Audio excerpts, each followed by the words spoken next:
Hello everyone, welcome to another video. This one we are going to look at round 3 of the Nations Cup, Group 1 cars at Spa-Francorchamps circuit in Belgium. We have fuel consumption at ×3, tyre wear at ×9, 15 laps of the famous Belgian circuit, and have medium and hard tyres available, with a tyre requirement deeming that we must use the hard tyre. Scroll down, you'll see that on the screen just there. So the hard tyre must be used during the race. Now, as with any Group 1 race, the first question to use, or the first thing to find out, is what car to use. My experience is that most Group 1 cars generally boil down to using the more modern hybrid cars. It's been possible for me to test every car, so I have taken the 3 modern LMP ones, give them all a quick try, see what one's the quickest, what advantages they hold or disadvantages, and that's what we'll take a look at now. So the first car we're looking at here is the Toyota TS050. The advantage of this car is that there's zero fuel saving required for this car. It's always been well known for its fuel economy, and also its hybrid regen is much better than the other 2 cars we will look at, so you always have pretty much the full hybrid deployment for the whole lap and therefore the whole race. So what we're doing here, just a little 3-lap test with each car, compare the lap times, compare the finishing times, and get a look at how the fuel holds up for each one. So that was the Toyota. This car we're looking at now is the Audi R18.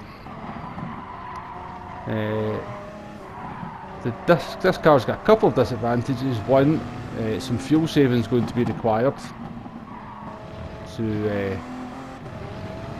get it to the end without taking any fuel on at any point. And 2, after about 2 laps, its hybrid regen is pretty poor.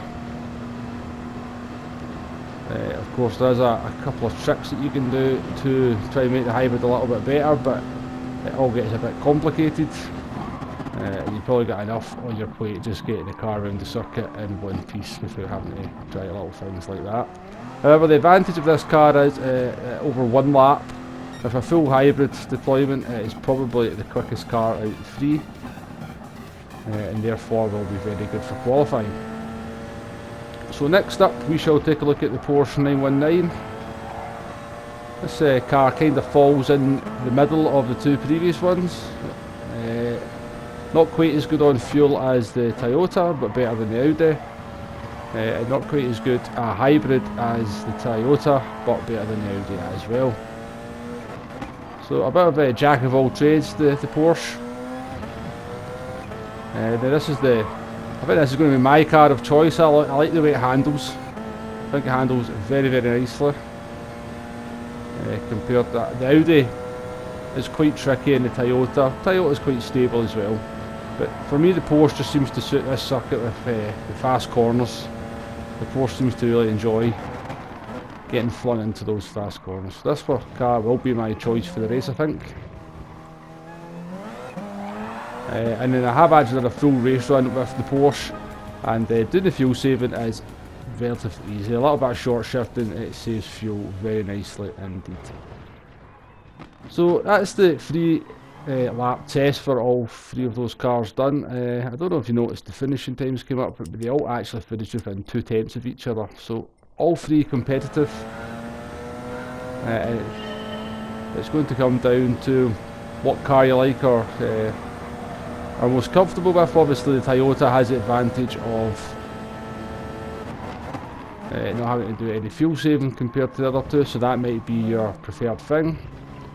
You might prefer having the hybrid deployment, of course that's another advantage of the Toyota, or you may be looking for the best qualifying car on the day. Okay, moving on. As we discussed in a couple of the previous videos, with the tyre requirement on these races, trying to use the hard tyre through a hybrid tyre selection seems to be the way to go. It's definitely more and more drivers are starting to use it. So this was a test here to see, well, one, could these three cars handle having the hybrid tyres, and three, just to see if it actually held any advantage, or if a little bit further into the stint, if you might be better off using the hybrids either the other way around, or just using the hard tyre on its own. So it's a 7-lap run, and this first one here we have usually the favoured choice for the hybrid, which is to put the mediums on the front and the harder compound on the rear. So this is the fastest way out of all three of the tyre selections that we're going to use. This is the one that came out with the fastest lap, and the tyres actually holding up not too bad. We're on to lap 7 here, but this was a poor lap. We made a mistake early on in the lap, and then we get ourselves a penalty there by just going over the white line, and then we make a mess of the chicane because we're a bit annoyed with ourselves. But this would have certainly been capable of doing a 2 minutes 0.5 on the last lap without too much of a problem. So the test is in the Porsche. As I said, I'm going to use the Porsche. The Porsche can handle the hybrid tyre split, mediums on the front, hards on the rear. And just to add, as can the Toyota and the Audi. You may have noticed in the first part of the video where we're doing the 3-lap test, I had the hybrid split on all three of the cars there, just to get an idea at that point whether it was possible. So I decided to do the same 7-lap run by putting the hard tyres on, just as you normally would on both the front and the rear.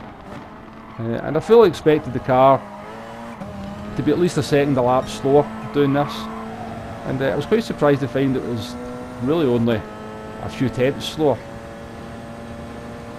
around about half a second. And as we went further into the stint, the lap times actually started to equalise. We're pretty much doing the same sort of lap times from about lap 4 onwards.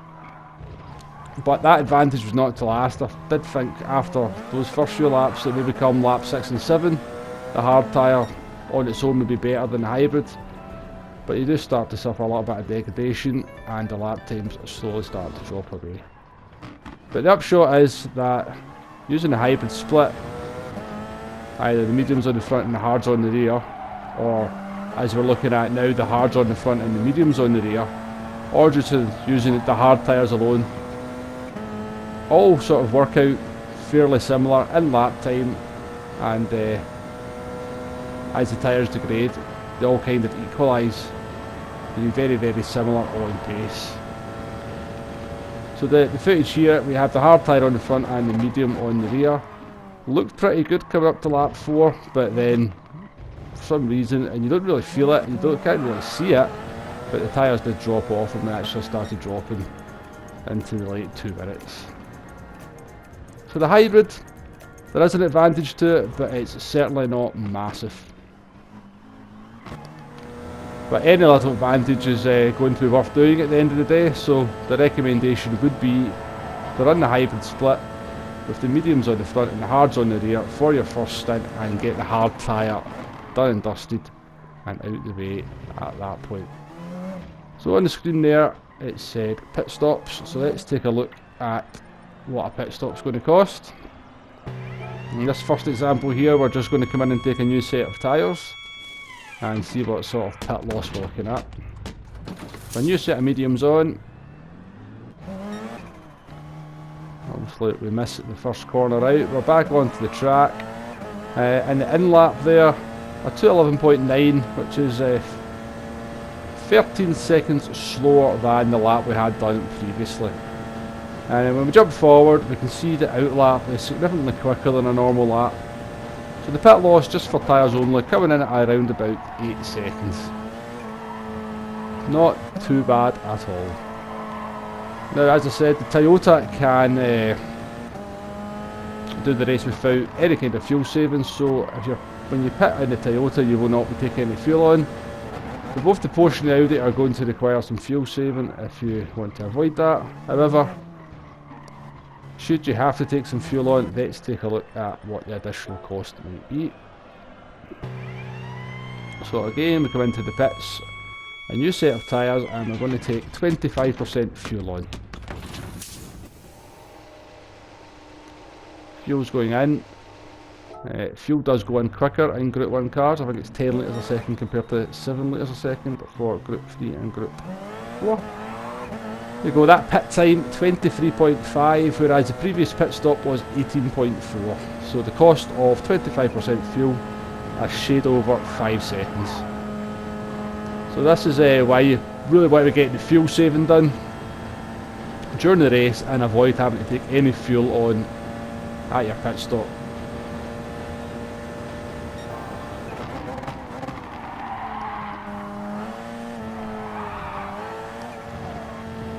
Okay, so we've looked at what cars to use, we have looked at the hybrid tyres, we've looked at the pit stops and the loss that occurs from there, we've talked about fuel saving. So I guess it is time to move on to what strategy to use. Now I did initially think that maybe the no stop just on the hard tyres might have been a possibility for this one, but my 7-lap run on the hard tyres that seen the tyres start to drop off after only 5 to 6 laps makes me think that that's not really an option, particularly if the pit loss is only going to come in at about 8 seconds. I think over the last third of the race you're just going to be an absolute sitting duck, probably about 3 seconds off the pace. I just don't see that being viable. Again, can't see a 2-stop working out too well. The tyres, even though they do start to drop off after about 5 laps, it's not huge. The tyres don't go off the cliff, and so getting a sort of 7-lap stint and an 8-lap stint is not too much of a problem. If you were to do 2 pit stops, even without fueling, you're still looking at 16 seconds in the pits compared to a 1-stopper who's only going to spend 8 seconds. And I think you're going to be hard pushed to pick up those 8 seconds that you've lost with the fresh tyres and then throw in the traffic and the dirty air. I just can't see the 2-stop working. So that pretty much leaves us with the 1-stop. The question that you ask yourself is, what tyres are you going to run at the beginning? Are you going to start on a hybrid to get the hard tyres out of the way? I would recommend that as being the best option, and then being on the quicker tyre in the second half of the race. But as we actually seen, the hard tyre, the pace is not outrageously slow compared to the medium tyre. It's not like you're going to be 2.5 seconds slower a lap if you're on the harder tyre, so there is the possibility you could run the medium tyre and then run the hards for the second half. But no, I think my recommendation for the strategy is it's a 1-stop, run the hybrids at the beginning with the mediums in the front, the hards in the rear. Obviously do some practice on the tyres like that to get used to them, because the car doesn't feel too bad at all. It's actually still very, very stable in that, but it does drive a little bit differently to when the tyres are the same on both the front and rear axle. I would probably stop on lap 7. We've seen the tyres start to drop off about lap 5 and 6, and then do the 8-lap stint on the mediums when you're about much lighter on fuel. You're about 50 kilograms lighter on fuel. But that's the recommended strategy. I hope there has been some useful information and tips in here for you as you formulate your strategy for the race. Thanks very much for watching. I wish you good luck in your races tomorrow on both the nations and the manufacturers. Thanks again for watching, and goodbye.